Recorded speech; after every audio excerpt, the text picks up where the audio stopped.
החיץ הזה בלי המשענת היציבה שלי, העוגן, השפיות, הבית. שנה שאני מרגישה הומליסית בעולם הזה. שנה שאני מדברת לאוויר, אליך, מנסה מאוד לשמור על הקשר שלנו קרוב ולעדכן אותך על כל פרט לגבי החיים שלי ושל הבנות, כמו שבחייך רצית לשמוע.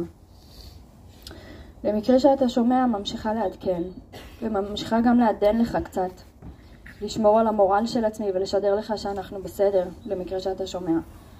שלא תצטער שאנחנו סובלים ואז תסבול גם. אנחנו סך הכל בסדר, אני מנסה לשדר לך.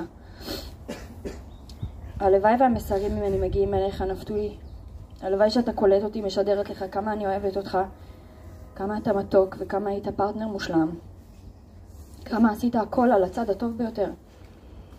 אם לא אמרתי את זה מספיק בעודך בחיים, אז הלוואי שאתה מצליח להרגיש אותי אומרת לך את זה עכשיו. אפילו במותך עשית את הכל הכי טוב. השארת אותי מסודרת מכל בחינה אפשרית. השארת לי משפחה, הבנות שלנו, שזה הדבר הכי עצום שיכולת לעשות עבורי. השארת לי את המשפחה שלך, שאני נאחזת בהם ושואפת מהם חיים וחיוניות שאפיינה אותך, וניכר מאיפה ירשת את זה. השארת לי בית נאה וסביבה תומכת וכל דבר באמת, חוץ ממך. הלב שלי זועק אותך, צורח מבפנים כמו משוגעת. אני מתגעגעת אליך ואין מילים שיכולות לבטא עד כמה. ועד כמה הקרקע שמוטה לי בלעדיך. להתגעגע כל כך זה מתיש, זה מעייף את הלב. אבל מה האלטרנטיבה? שתיעלם לי? שתהפך לנחלת העבר? זו מחשבה מפחידה נורא. אני מרגישה כמו שומרת הזיכרון של מי היית כאיש וכאבא, כדי להעביר את הזיכרונות לבנות לאורך החיים שלהם.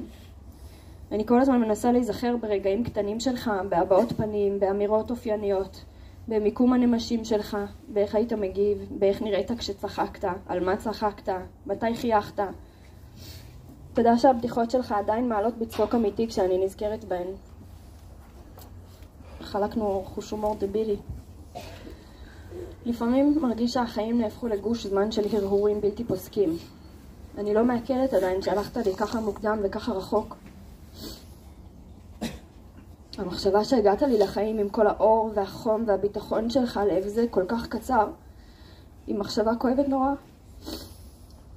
ואני עוד לא מקבלת את סופיות המצב. במהלך השנה הדחקתי לגמרי את זה שנצטרך לציין אזכרה לנפתלי, שילוב מילים נוראי. ועכשיו אני מנסה להקל שתהיה לנו כל שנה את האירוע הנורא הזה. איזה מייאש. איך נעבור את זה שנה אחרי שנה. אני חייבת לעצור את המחשבות האלה ולהתרכז רק בהווה, זו השיטה. הרי מה אנחנו יודעים בכלל? כלום. סוף דבר הכל נשמע את האלוהים ירא ואת מצוותיו שמור כי זה כל האדם. משפט שחוזר אליי תדיר השנה. לא רואים היגיון ולא צדק ולא תכלית ברורה. ואני חוזרת לציווי הבסיסי הזה. תעצמי עיניים, תנסי לסמוך על השם ולכי על אוטומט. זה מה שהאינטואיציה אומרת לי שיש בו אמת. ואיזה אמת יש לי חוץ מהאינטואיציה? האינטואיציה אומרת לי שהסיפור שלנו לא נגמר באופן סופי, שאין מצב כזה. ואני אוחזת בזה. יש שיקראו לזה הדחקה או הכחשה, אבל זה מחזיק אותי. אני בוחרת בחיים כי יש ציווי כזה שאני מבינה אותו יותר בשנה האחרונה. אני רואה חלק כל כך קטן בתמונה הגדולה. אני חייבת להאמין שהתמונה הגדולה הגיונית ומנחמת. הלוואי שאתה יודע כמה אני אוהבת אותך וכל דבר בך. כמה אתה חסר לי בכל רגע בחיים.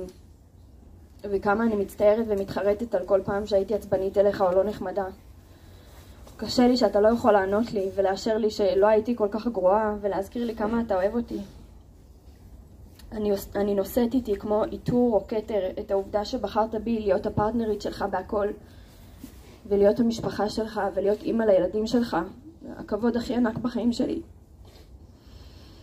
היה לי העונג לבלות במחיצתך את כל הרגעים שהספקנו. למדתי ממך לחגוג את החיים. ליהנות בכל הזדמנות ובאמת ככה חיינו את החיים. אני כל כך גאה בך אהוב שלי. על איך שחיית ועל איך שמסרת בגבורה את הכל לטובת הכלל, באצילות ובשלווה, ועל מה שהשארת אחריך. אני שולחת לך דרישת שלום מהעולם הזה לאיפה שאתה נמצא. שולחת לך אהבת נפש ללא תנאים. שולחת לך הודיה עמוקה על כל רגע איתך. ותקווה וכמיהה להתייחדות מחודשת של שנינו בבוא הזמן. אני אוהבת אותך מאוד ומתגעגעת וגאה בך ושלך לעולמים.